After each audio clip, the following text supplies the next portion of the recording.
The Egghead arc is almost finished. One episode left, and then One Piece goes silent for 3 months. So while the story takes a break until April, I've got to ask you something important. What do we watch together during that gap? Drop your picks in the comments. I'm genuinely curious what you're feeling. Now, let's talk about what just happened. Because Egghead didn't end quietly.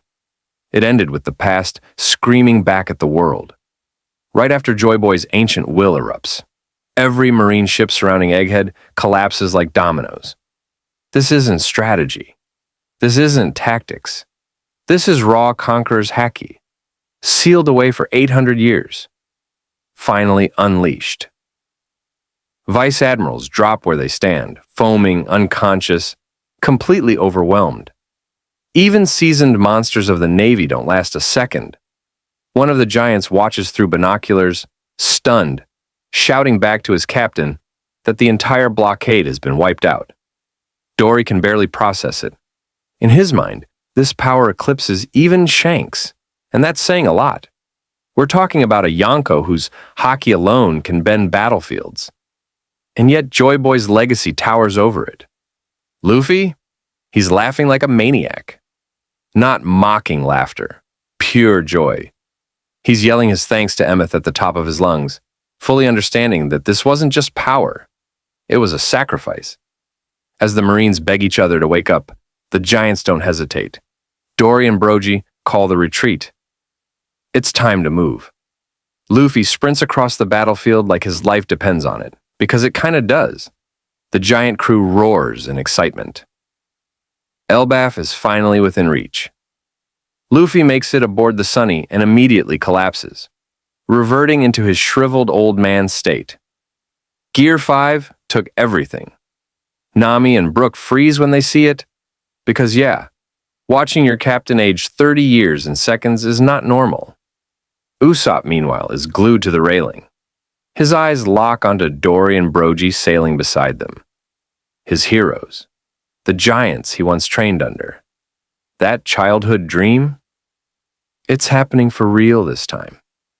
2 ships turn together toward the land of giants, cut away from Egghead, and we land somewhere far more dangerous in a different way. Morgan's newsroom.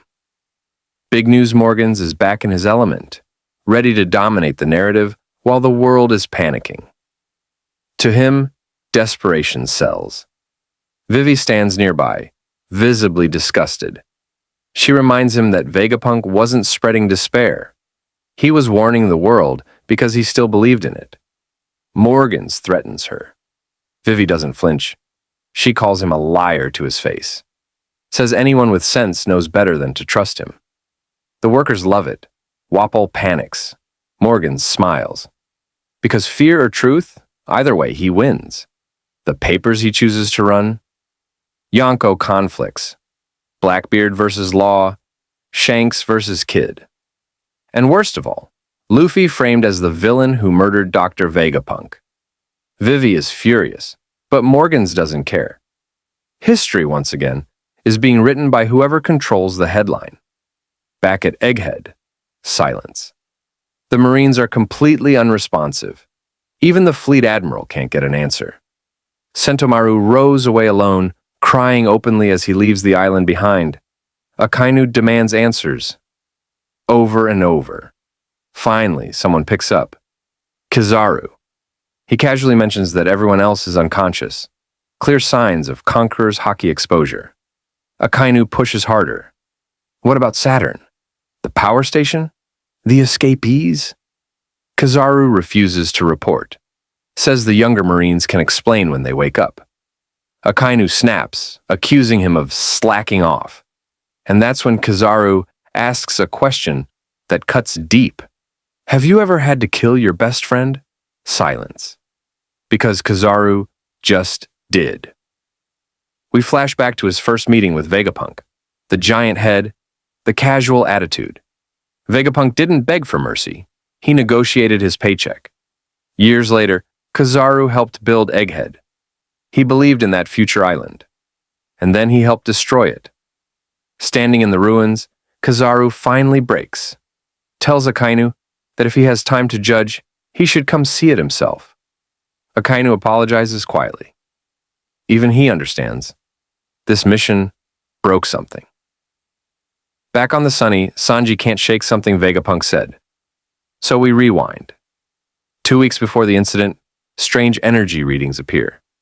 Seraphim consumption spikes. Growth rates accelerate unnaturally. Someone stole the Mother Flame. Only another Vegapunk could do that. Suspicion turns inward. Punk Records is cut off. Then the truth explodes.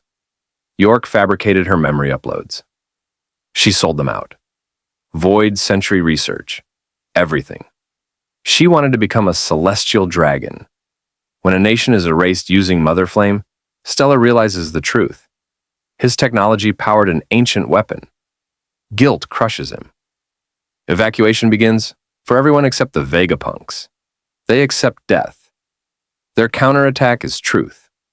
Vegapunk records his message, hides the snails inside the Iron Giant, and sets it to broadcast when his heart stops. Then they erase their own memories.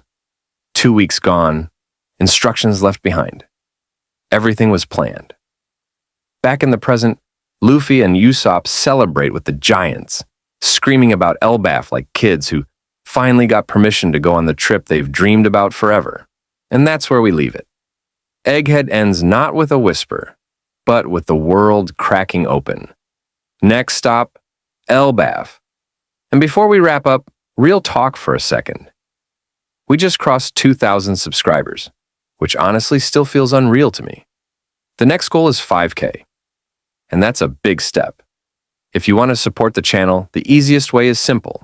Hit subscribe, drop a like, and share this with someone who loves One Piece as much as you do. Elbaf is coming. The story is about to shift in a huge way, and I'd love for you to be here when it happens.